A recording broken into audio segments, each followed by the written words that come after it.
One TV, सब पे नजर, अंदर की खबर। म्यूनसिपल कमेटी ठुल की नाअहली की वजह से ठुल शहर के गटर नाले ताहाल साफ ना हो सके। बारिश तो थम गई लेकिन पानी ताहाल गली मोहल्लों में तालाब के मनाजिर पेश करने लगे। म्यूनसिपल कमेटी ठुल में आने वाली बजट करप्शन की नज़र होने लगी। इंतज़ामिया की जानिब से ताहाल नकासियाब के कोई खातिर खा इंतज़ाम नहीं किए गए।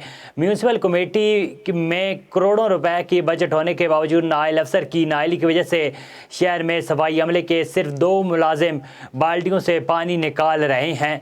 दूसरी तरफ म्यूनसिपल इंतज़ामिया और पब्लिक हेल्थ शहर से पानी के नकासी न होने के सबब एक दूसरे पर लापरवाही के इल्ज़ामात लगाते रहे। एडमिनिस्ट्रेटर म्यूनसिपल कमेटी ठुल का कहना है कि डिप्टी कमिश्नर जैकबाबाद को पब्लिक हेल्थ इंतज़ामिया के मुतालिक शिकायत की है पर कोई एक्शन नहीं हुआ।